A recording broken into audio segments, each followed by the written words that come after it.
right, good evening, everyone. We begin the readout tonight with a message to Republicans. Okay, we get it. COVID is the precious, and you love it. You love COVID so much you want it to spread in the schools, at the office, in the Walmart, on the cruise ships, and at the club. That gray spongy ball with the red spikes, you want it pumping through your veins with an ivermectin chaser. Why do you love it so daggone much? Well, we have absolutely no bloody idea. But here's the thing, you weirdos. Everyone else hates COVID. It is ravaging classrooms and hospitals across the nation, like in Southern Illinois, where 0 ICU beds are available. Similar shortages are happening all over the South, including in Alabama, where a man's family said he died after being turned away from 43 hospitals. While in South Carolina, 20 children need critical care due to COVID-19. And do you see this beautiful couple? They both died in their 30s from COVID, leaving behind 5 kids, including a newborn daughter. So yeah, the rest of us hate that this is happening. Even the Pope. The Pope hates COVID too, and he loves everybody. He also says get vaccinated. Yet you Republicans seem to be A-OK with COVID running wild. And then you came for California, trying to boot a Democratic governor from a blue state and hand it over to the COVID candidate. I don't believe the science suggests that young people should be vaccinated. I don't believe the science suggests that young people should have to wear masks at school. I'm not sure the science is settled on that at all. And young people are not likely to contract the coronavirus. And when they do, their symptoms are likely to be mild, and they're not likely to be hospitalized, and certainly not likely to die. If misinformation could kill, it all helps to explain why Governor Gavin Newsom beat the recall effort, and by a lot, winning support from more than 60% of the electorate. According to exit polls, the most important issue for voters was the coronavirus. And when asked about the governor's job on COVID, 65% said his policies were about right or not strict enough. So Republicans, your thirst for COVID is why you lost. Nobody likes your policies that threaten our safety and our kids. You may want COVID. You may want to ingest horse dewormer and attend far too many funerals, but we don't. And instead of just saying that or tweeting that or fighting about that, California voted that. It is perhaps the first real, tangible proof that your creepy little COVID-loving death cult ways are not going to work for you at the ballot box next year. In fact, it's political suicide. And also apparently talk radio suicide because your brilliant little COVID plan is killing your right-wing hosts. The majority of us Americans want things like, I don't know, better infrastructure, good schools, gun reforms, jobs, and the right to vote. You know what else we want? We want to live, not die from COVID. Joining me now, David Plouffe, former Obama campaign manager, and Jason Johnson, professor of politics and journalism at Morgan State University. And David, look, you're the political guru, not me. So I don't know everything about politics, David. But I do know that being the people on the side of COVID strikes me as bad politics. Are you surprised that Republicans have seemed to think embracing COVID as the precious and trying to get it into every school building, cruise ship, job place, Walmart, Texaco, everywhere? They're trying to get it in everywhere. Are you surprised that that turns out to be not so great politics? Joey, sadly, nothing surprises me anymore. But yeah, last night, the recall was the first test post-2020 of how this may play out. And I know everybody says California is unique. The recall certainly is unique. I hope we never have another one. But if you look at what happened, so out here, they're called no party preference voters, NPPs, but they're independents. About 90% of them, so we're not talking Democrats, independents are vaccinated. And the exit polls suggest Newsom won them over 2-1. The Newsom campaign believes they won Republicans in the Bay Area by over 20% and did very well down south. So if you're looking at 22, I think Democrats should have a more expansive view of the votes that are available to them. And it's basically the vaccinated. So you're talking, you're not going to get all of them. But when you talk about, hey, you're fishing in a pond of 2/3 as opposed to just like 54 or 55%, I think you can make progress. And the Republicans clearly are going to continue to dig in and dig in and dig in. And I think, ultimately it's a tragedy for the country. It's a tragedy for people, for families, for businesses. But this shows that we can never again have leadership in power who doesn't take something like a pandemic seriously. So yeah, I think last night was really, really important. And we have to carry some of the lessons from the recall out to the rest of the country. And certainly in governors' races, where you've had Democratic governors doing the right thing, a bunch of Republican governors with some exceptions, but DeSantis being a good example doing the wrong things, you have to make them pay a price for that. Indeed. I mean, and not even taking the pandemic seriously, Jason, but it seemed to embrace the pandemic and seeming to want to push the pandemic and make it worse and say, we want COVID. They actually seem to want it in their lives and among their kids. I have to show you this heat map. This is an incredible pair of maps. Look at the screen, everyone. Okay, This is a map in which you can see the blue. It's counterintuitive, but the blue on the map onto my left, screen left, is where people voted yes, recall Governor Newsom. On the right side, my screen right, the red down the middle is the COVID hotspots. So basically, Jason, where people wanted to recall Newsom is where there's the most COVID. So they're like, give us more, inject it in us. Is there a way that we can drink it in a Kool-Aid cup? Because we want it, and we want it bad, and we want this man to get out of our way. We want our COVID. It's insane. They want their COVID, they want their iodine, they want their ivermectin, they want it injected into their rears. Whatever it is that these people want, I don't entirely understand. And Joy, look, I am stressing my brain to go back throughout history. I don't know if it's the old Republican Party, the old Democratic Party, the Whig Party. I don't remember a party ever being successful saying, we're for smallpox. Exactly. We're for scurvy. I don't know that that's ever happened. Right. The pox party. Yes, a pox upon all houses. Right. I don't think that's a good plan. But here's the caution I have to have about California for people to understand. It is incredibly easy to vote in California.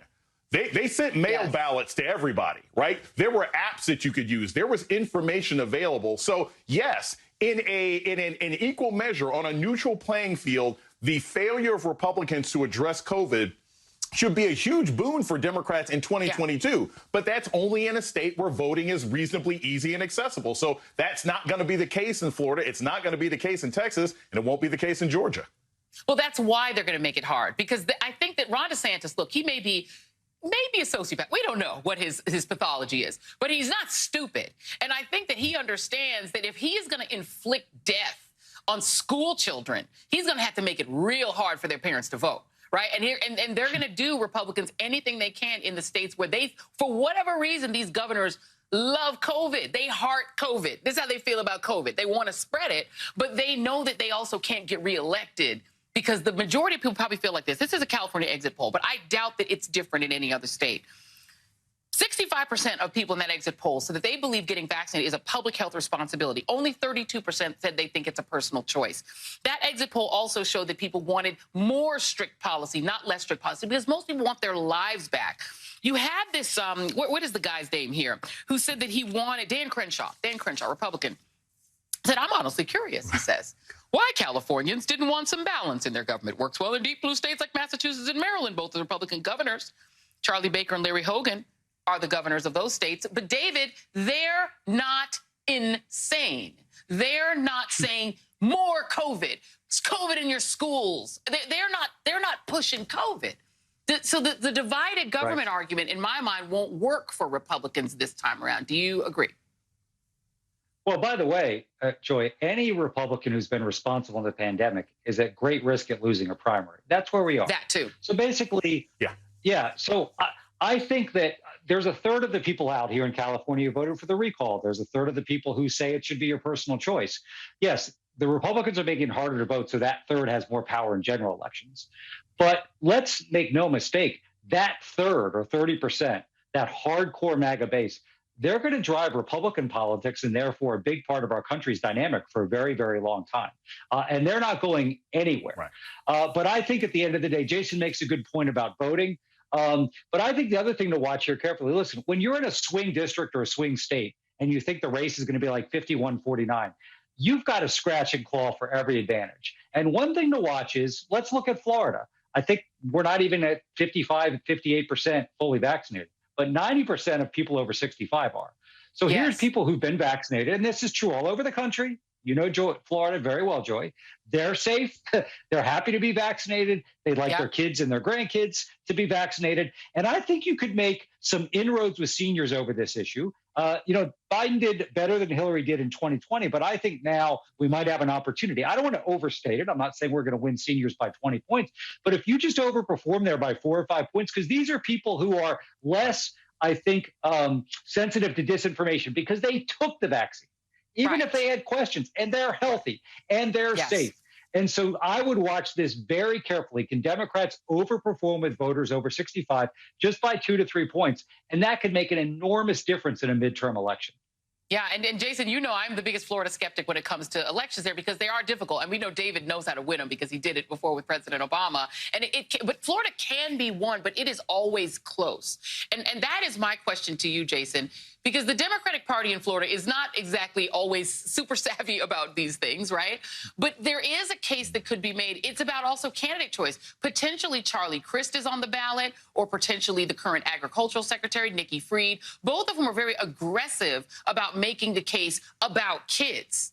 And that might be the case that needs to be made. Obviously, Val Demings being on that Senate, on the Senate side of that race. Have Democrats maybe stumbled upon the right issue and the right potential candidates who could make that case? Charlie Crist used to be in charge of education in Florida, in addition to being governor. And so if it's about children, that might be a smarter way to play it. I wish I could say that Americans in general cared about children, but after Parkland, not seeing massive gun control in that state doesn't necessarily lead me to believe if you're not concerned about random maniacs coming in and shooting kids in school, most people aren't going to be as concerned as they need to be about a virus that makes kids sick and makes them, possibly be in a hospital and some of them actually dying. I will say this, though, about Florida.